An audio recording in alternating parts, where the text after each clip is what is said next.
División de unidades 4.5 a 5.10. Mi nombre es Carlos Gabriel Rivera y esta es mi presentación. Como tema número uno, como 4.1, los números reales. Los números reales explican, explicación breve.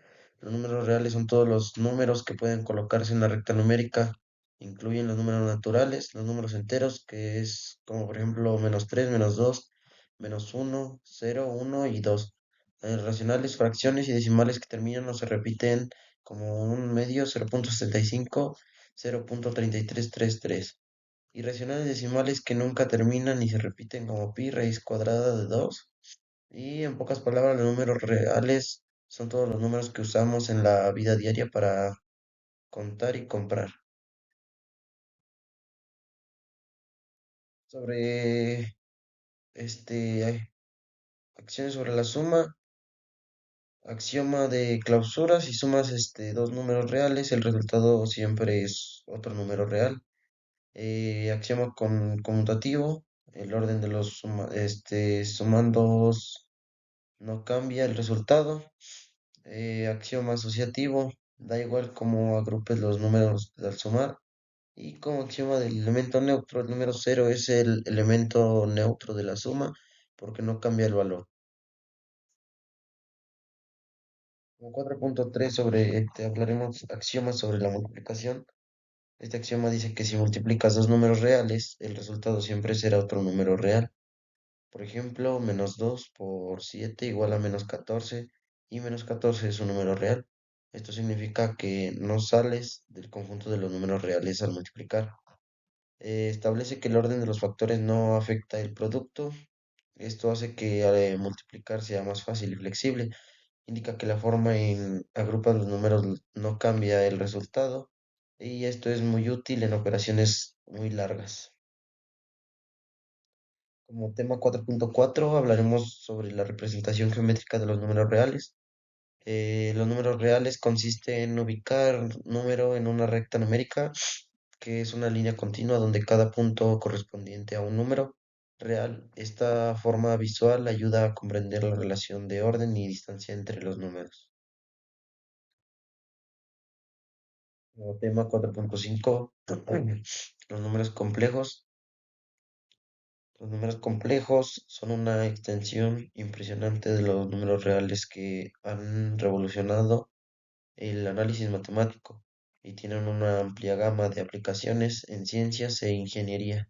Tanto así eres un estudiante que busca aclarar sus dudas, como si eres un profesional que quiere entender mejor cómo se utiliza en la práctica. Este artículo te proporcionará una guía exhaustiva.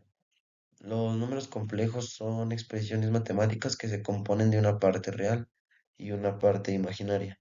Se representan de la forma A más B, donde A es la parte real y B es la parte imaginaria. Y es la unidad imaginaria que se define como la raíz cuadrada de -1. Este tipo de números permite resolver ecuaciones que no tienen soluciones en el conjunto de los números reales, como es el caso de la raíz cuadrada de un número negativo. Como tema 4.6 hablaremos sobre la representación geométrica de los números complejos. La representación geométrica de números complejos permite interpretar operaciones como la suma, que se puede visualizar como la suma de vectores en el plano, la multiplicación, que implica rotaciones y escalas en el plano, donde el módulo del número complejo determina la longitud del vector y el argumento determina el ángulo de rotación. La representación geométrica de los números complejos en el plano complejo es fundamental para entender sus sus propiedades y operaciones. Esta visualización no solo facilita el trabajo con números complejos, sino que también proporciona una intuición sobre su comportamiento en el contexto matemático y físico. Como por ejemplo de representación, si queremos representar el número complejo, z igual a 3 más 4iz igual a 3 más 4i. En el eje real marcamos 33 En el eje imaginario marcamos 44. El punto 3,4 en el plano representa el número complejo. 3 más 4i, 3 más 4i.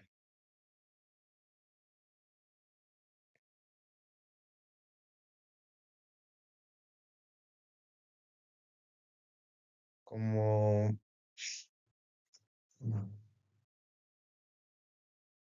como tema 5.1 hablaremos sobre funciones inyectivas. ¿Qué es una función inyectiva?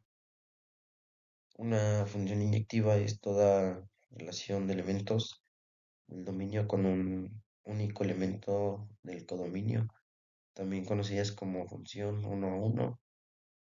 Son partes de la clasificación de funciones con respecto a la forma en que se relacionan sus elementos. Un elemento del codominio solo podrá ser imagen de un único elemento del dominio. De esta forma, los valores de la variable dependiente no pueden repetirse.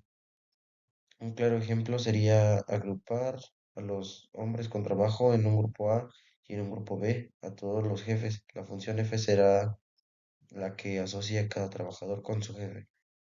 Si cada trabajador está asociado con un jefe diferente a través de F, entonces F será una función inyectiva. Al trazar una línea paralela al eje X sobre la gráfica de una función inyectiva, solo se debe tocar la gráfica en un solo punto, sin importar a qué altura o magnitud de Y se trace la recta. Esta es la manera gráfica de probar la inyectividad de una función. Como tema 5.2 hablaremos sobre las funciones sobreyectivas. Las funciones sobreyectivas son un concepto fundamental en matemáticas, especialmente en el estudio de funciones.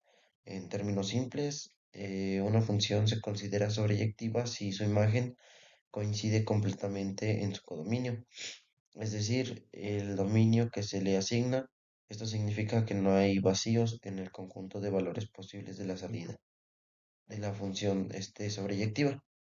Y como podemos ver aquí tenemos un ejemplo en esta imagen sobre un ejemplo de función sobreyectiva, en el cual traza una línea entre el eje Y y el eje X, hablando así de f de X igual a X más uno.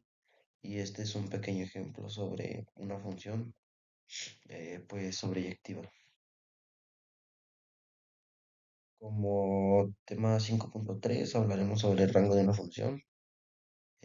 Cómo identificar el rango. Para encontrar el rango analizamos cómo se comporta la función, qué valores puede tomar su resultado, si tiene restricciones como raíces y funciones, y también a su vez como fracciones. Eh, Tipos de funciones y su rango típico, sus funciones lineales. En rango, todos los números reales, porque una recta crece o decrece sin límites.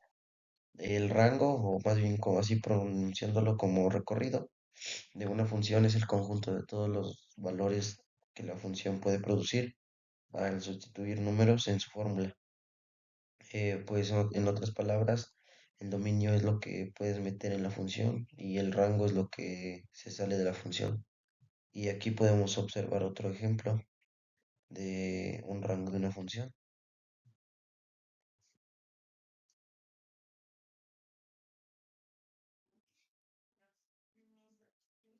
Como tema 5.4 hablamos sobre de las operaciones con funciones aplicando la metodología de conjuntos.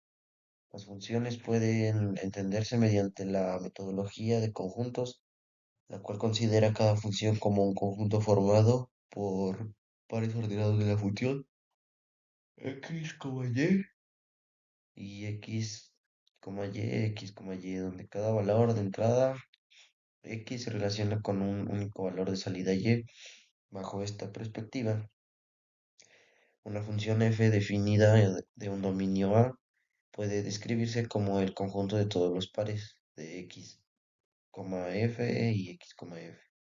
Cuando se realizan operaciones entre dos funciones como una suma, una resta, una multiplicación y a su vez una división o una composición, lo que realmente se está haciendo es combinar los valores correspondientes de ambos conjuntos para cada elemento del dominio. A su vez, la suma de funciones consiste en formar una nueva función cuyo valor en cada x se obtiene sumando los valores de f de x. De manera similar, la resta también combina los pares ordenados, pero restando el valor de una función menos la otra. En el caso de la multiplicación, la metodología de conjuntos indica que pues cada par ordenado del conjunto resultante tendrá como segundo componente el producto de los valores de f de x y g de x. Para la división se forma un nuevo conjunto donde cada par xy tiene como segundo valor de cociente f de x y g de x, siempre cuando el valor x sea cero, ya que en ese caso la operación puede ser definida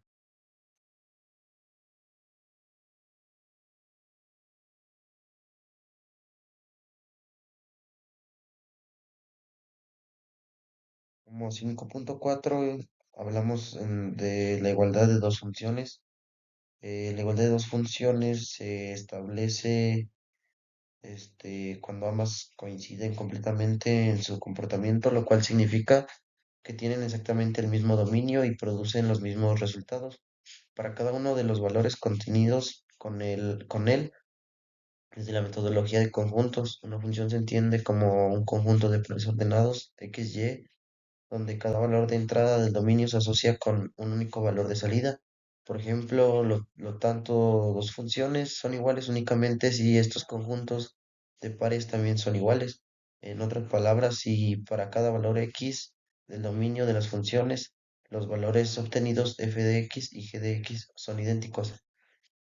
Pues esto implica que no basta con que dos funciones tengan expresiones algebraicas que parezcan similares, sino que deben coincidir en todos los pares ordenados que las definen. Por ejemplo, si dos funciones tienen fórmulas diferentes, pero generan el mismo conjunto de valores para los mismos elementos del dominio, entonces se consideran iguales. De manera, si dos funciones comparten la misma fórmula, pero no tienen el mismo dominio, no pueden considerarse iguales, ya que la igualdad de dos funciones exige que ambos conjuntos, tanto el dominio como la correspondencia de valores, sean completamente idénticos.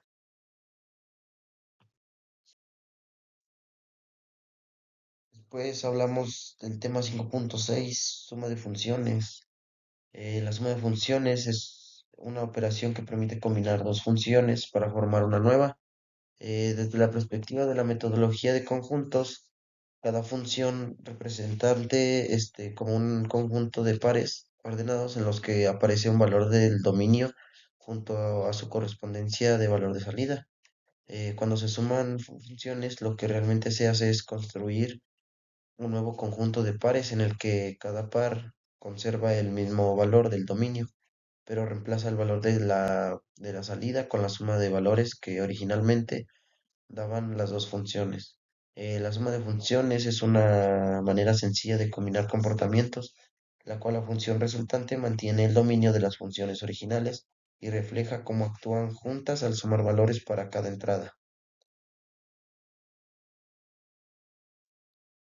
Posteriormente, hablamos del tema 5.7, recta de funciones.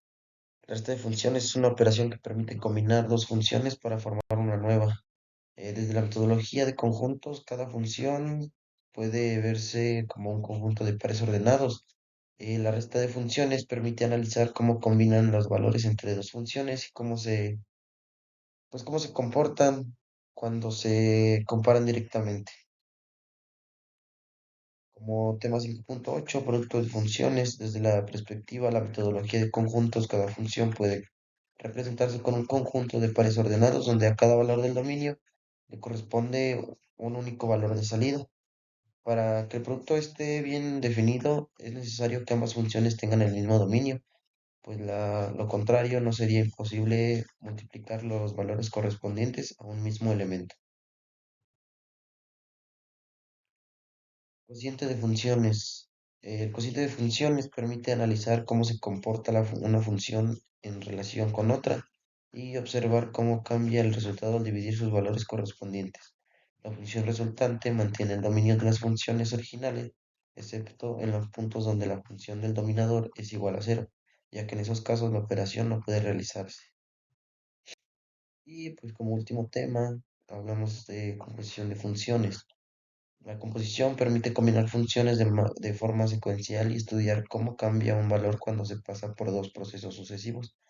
La función resultante conserva el dominio restringido por esta relación entre las dos funciones y su comportamiento refleja cómo actúan juntas, primero transformando el valor mediante g y luego mediante transformando de f. Esta operación es fundamental en matemáticas porque permite crear funciones. Y sería todo.